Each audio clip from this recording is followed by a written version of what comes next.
Hey guys, what's up? Steve here, and I am about to do something that I haven't done in a super long time, which is review a movie. Unless you count when I reacted to the Oscar nominations or gave my thoughts on the nominees right before the ceremony, it's been a very long time since I've actually filmed a movie review. But here I am, sitting on my couch, next to part of my collection, talking to you about a film in front of my phone sitting on a tripod. Seriously, the camera on this phone is pretty damn good. But I'm not here to talk about phone cameras or tripods or my own movie collection. I am here to review Joker, starring Joaquin Phoenix in the title role. Almost all of you are going to know the plot of this movie, but just in case any of you are living under a rock, I'm kidding, I know none of you are living under a rock. But just in case any of you guys don't have any idea what the plot is, and also just to keep in the spirit of me describing the plot of a movie slightly before going into my pros and cons of the movie, Joker is about the titular character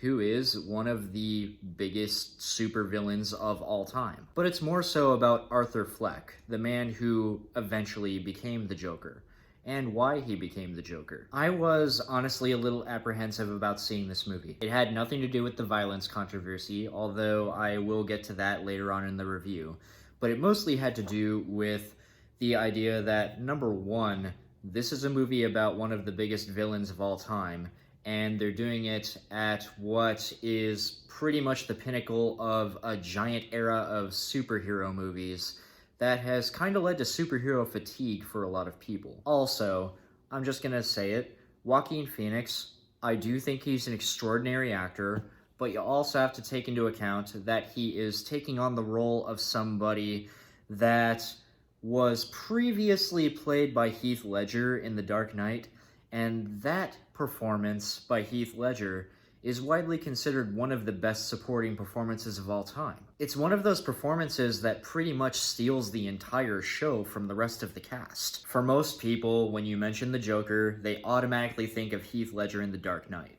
And honestly, that seems like a very intimidating role to take on. Not just because of that, but because of the complexity of the role, and because of the insanity of the character you have to play. And the other thing that made me a little apprehensive about it before going in, Todd Phillips is the director of this film. Now, I do not think that Todd Phillips is a bad director. I actually think that overall he's a pretty good director. With that being said, most of his filmography has been straight up comedy. He's the guy who directed the Hangover films, he directed Road Trip, he directed Due Date. He did direct a documentary in the early 90s that I haven't seen about a punk rock singer. With that being said, the most serious film he's made to date that I can think of off the top of my head that I actually have seen is War Dogs. And while War Dogs is a pretty good movie in my opinion, I thought it was fairly underrated. It's definitely got that frat boyish sense of humor that you often see in Todd Phillips films. And when you take this guy, combined with Joaquin Phoenix taking on one of the biggest roles of all time, that's a little intimidating going in. Now, I'm just going to throw it out there, and I know that a lot of people are going to disagree with me, and that's okay, but I thought this movie was fucking awesome. This movie is definitely not one you're supposed to enjoy, and I'll get into the reasons why in a minute, but I couldn't really find very many faults with the film. What this movie does is it takes a very standard story that we've seen very many times before, especially with a character we've seen quite a few many times before, and it treats the story in a very fresh and also very dark manner that was pretty unexpected in most cases. Not the dark part, but the fresh part. They do a lot of really interesting things with how they portray this character and how they develop this character. This is definitely a character study. It's not a superhero film in any sense of the word. And I know everybody said this already, but I'm just gonna say it even more. Joaquin Phoenix was amazing in this part. This honestly rivals Heath Ledger's portrayal of the Joker. And I thought that that was one of the best supporting actor performances of all time. Joaquin Phoenix doesn't just make a straight-up clone of somebody else's performance. Instead, he takes a character that everybody knows about and also adds a layer of depth to him that we haven't seen before. There are a lot of story choices that they make with the character too that were actually really well done. I'm not going to give exactly what it is away, but Everybody knows the Joker for his laugh. Everybody knows that he has this maniacal laughter that is his trademark. And the movie takes that laugh and does something pretty unique with it that not only is unique, it's not just trying to make it unique, but it actually adds a layer of depth to the character that probably wouldn't have been there otherwise. Arthur Fleck is somebody who is extraordinarily mentally ill, but that's not the only reason why he became the Joker. There are tons of mentally ill people in the world. The problem is that he was pushed aside by society, and it made him hate that society. Granted, the direction he takes is a very, very bad one. The movie does a good job of saying, what if somebody who is marginalized by society and is trying to fit into that society the best way they can, even though there's no way in hell they can, is just pushed aside by people in that society? And better yet, what if that society pushes them so far that it gets them to where they hate the society to a point where they want to do something terrible about it? There are very good ways that the movie treats this too, but it also begs the question, are the people who are mentally stable but just are members of that society and don't do anything to help the people in need any better than the people who are doing horrible things to each other? This movie did something that I didn't think a Todd Phillips movie or a Joker movie would actually get me to do. It actually had some pretty good social commentary, and it actually got me thinking long after the movie was over. I went to see the movie with my girlfriend, and we had like a 30-minute conversation about the film in the car, in the movie theater parking lot, right after it ended. And it's not very often that that happens, where you just leave a theater and you have to just sit there and talk about it for that long after it's over. It's rare that that happens, and it's exceedingly rare when that happens with a movie of this nature. I have to say, Todd Phillips has really matured as a director.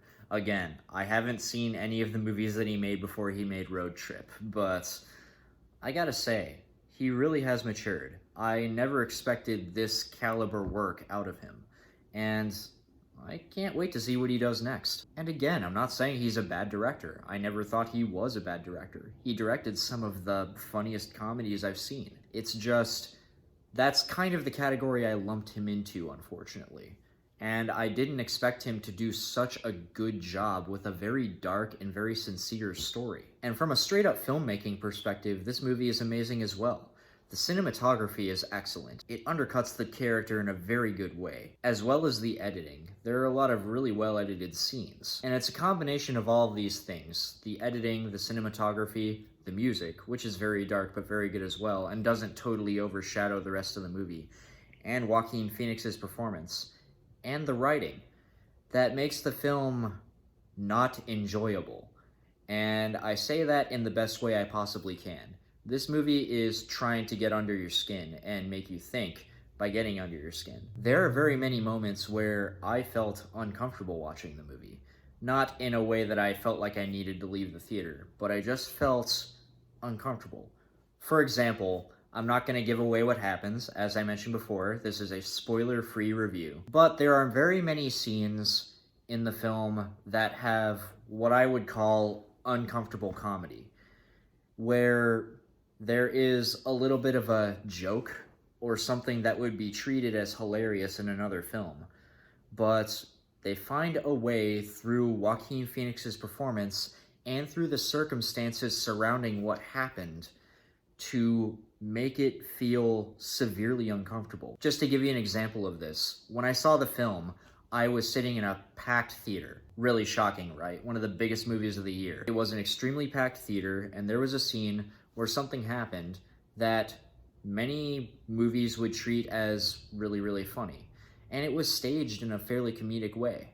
But because of how they set it up, and because of the circumstances surrounding it, and because of the devastating things that have already happened to this character, and also some of the terrible steps he's already taken, there was only one person who I heard laugh.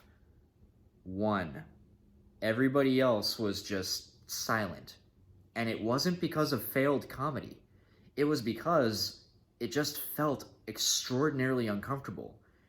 And that's exactly what they were going for. And the best thing about this is that it helps us kind of delve into the mind of the character, because he is a character who is trying to fit in with society for the longest time.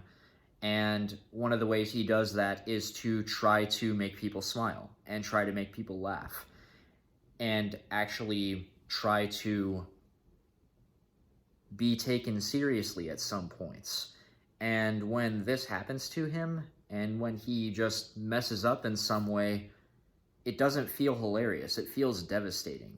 And for him, it must feel devastating. One of the hardest things you can possibly do with a character in the movie is take a character who does totally despicable things and somebody who you can't really identify with, so to speak, but it makes you feel some sympathy for them. And while you might not understand what they're doing, you still feel a lot of sympathy. It kind of reminded me of the character of Alex in A Clockwork Orange, who is like one of the shittiest human beings you could possibly meet. But at the same time, something happens to him that makes you feel like you can't not feel sympathy for him. And it also kind of reminded me of the Travis Bickle character from Taxi Driver, which is a movie that almost everybody is comparing it to. And there are a lot of times where the movie does feel a lot like Taxi Driver. And honestly, I think it owes a lot to Taxi Driver. One of the biggest things that's going on with the Joker right now is a bunch of controversy. A lot of people have pretty much refused to see the film. Many theaters are posting warnings about the film, saying that this is not a superhero film and that only mature audiences should watch. That actually was posted at the theater that I went to see the movie in. There's been a lot of police presence at the theaters where they're showing the film, and a lot of people are worried that the film could cause acts of violence. And to take it a step further, a lot of people worry that the film is condoning violence. I'm just gonna say this flat out. Do I think that if somebody who was totally mentally unstable watched the film and totally misunderstood what it was trying to say, would they try to commit a violent act?